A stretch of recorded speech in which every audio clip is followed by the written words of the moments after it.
Look, when you run a pawn shop, you see a lot of history walk through the door. But some pieces, they just have a story you can't ignore. Let's talk about British India. Back in the day, the British Empire was a massive operation, and India was the jewel in its crown.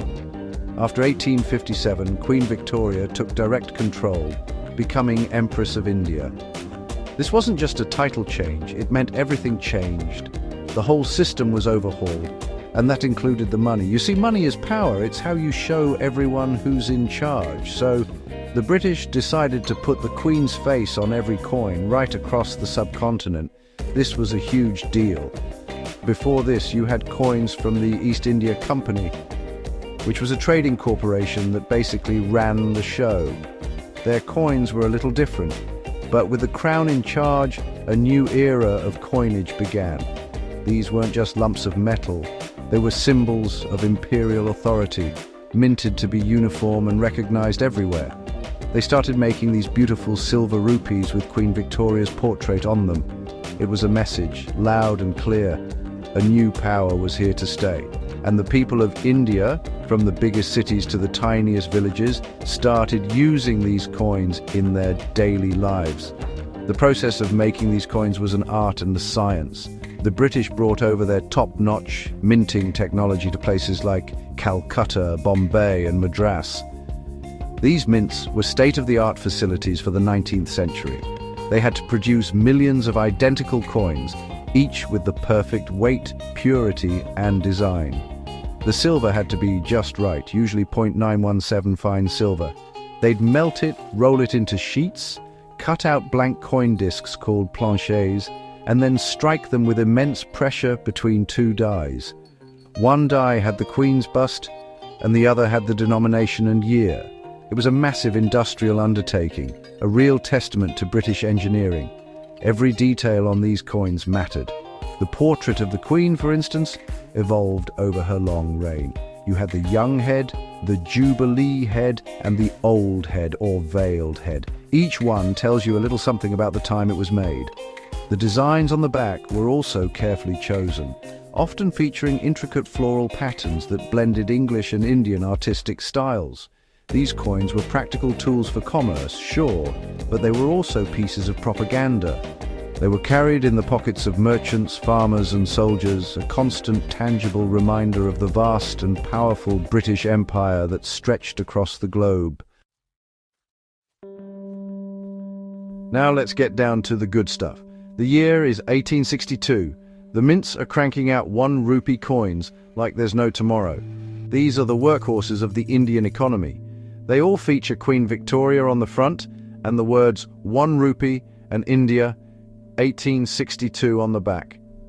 Pretty standard stuff, right? Wrong. Something special happened that year. A small batch of these coins was minted with a tiny, almost hidden feature, a series of dots. Specifically, we're talking about the legendary 10.1 rupee. This wasn't a mistake, it was a deliberate mark, a code hidden in plain sight.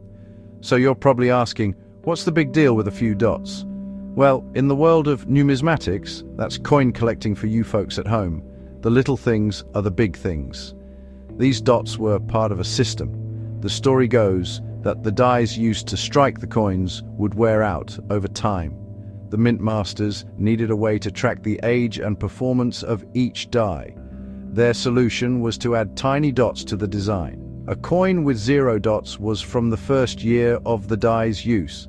The next year they'd add a dot, and so on. It was a brilliant low-tech way of quality control. This is where it gets really interesting. The 1862 coin has several known dot patterns, but the 10 dot is the king of them all. Finding a regular 1862 rupee is easy. Finding one with a few dots is a little tougher, but finding one with 10 dots arranged in a specific pattern on the reverse side, usually above the flower bud at the bottom, is like finding a needle in a haystack the size of India. This tells us that the die used to make this coin had been in service for a very, very long time. It survived for a decade of minting, which is an incredible lifespan for a coin die under that kind of pressure. The rarity is what drives the value through the roof. Think about it. Millions of standard 1862 rupees were minted, but how many dies survived for 10 years? Very few. And how many coins were struck from that specific 10-year-old die before it was finally retired? We're talking an extremely limited number. Most of these coins would have been circulated, passed from hand to hand, worn down, or melted for their silver content over the last 160 plus years. The ones that survived in good condition are true treasures. For a collector, holding a 10-dot rupee is holding a piece of minting history. For coin collectors, especially those who specialize in British India, the 1862 10-dot rupee is a holy grail coin. It's the one everyone talks about, but few have ever seen, let alone owned. Even Americans who don't know much about Indian history get fascinated by this stuff. Why? Because everyone loves a treasure hunt. It represents the pinnacle of rarity and has a fantastic backstory. It's not just a coin, it's a mystery. Why that specific dot pattern? How many were made? How many are left? These are the questions that keep collectors up at night, scouring auctions and estate sales for a chance to find one. The journey of one of these coins is mind-boggling. Imagine a single 10-dot rupee, fresh from the Calcutta Mint in the 1870s. Remember, the date says 1862, but the dots mean it was struck later. It could have been used by a British officer to pay for his passage on a steamship. It might have been traded by a merchant for spices in a bustling market in Bombay. It could have been buried in a pot for safekeeping and forgotten for a century. Each scratch and nick on its surface is a scar from its travels through time and across continents. This coin has seen more history than most of us ever will. The value of this coin has absolutely skyrocketed. Back in the day, it was worth, well, 1 rupee. It was just money. Even a few decades ago, while recognized as rare, it was still an affordable piece for serious collectors. But today, you're talking about a serious investment. A genuine, authenticated 1862 10-dot rupee in decent condition can fetch tens of thousands of dollars at auction. If you find one in mint, uncirculated condition, which is almost unheard of, you're looking at a price tag that could buy you a house. The demand is global, with collectors from India, the UK, the US, and all over the world competing for the few examples that come to market. What I find fascinating is how this single coin connects so many different worlds. It connects the industrial might of Victorian England with the vibrant culture of 19th century India.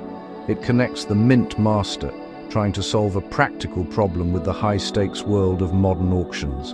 It even connects history buffs with investors.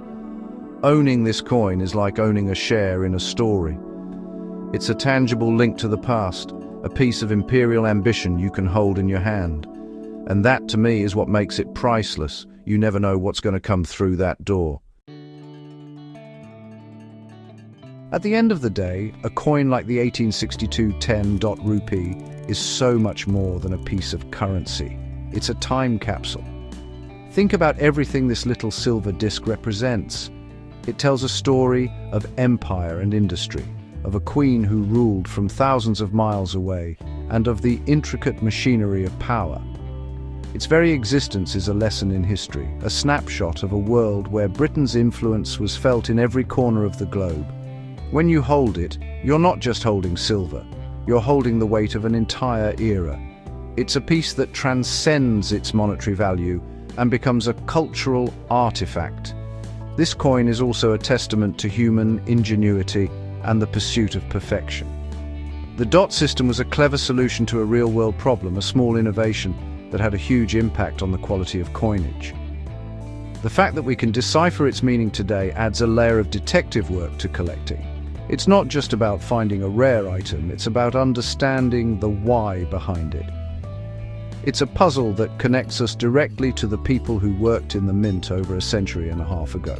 It's a story of craftsmanship, of taking pride in your work, even in the smallest details. For collectors today, this coin embodies the spirit of adventure. The thrill of the hunt is a huge part of the appeal.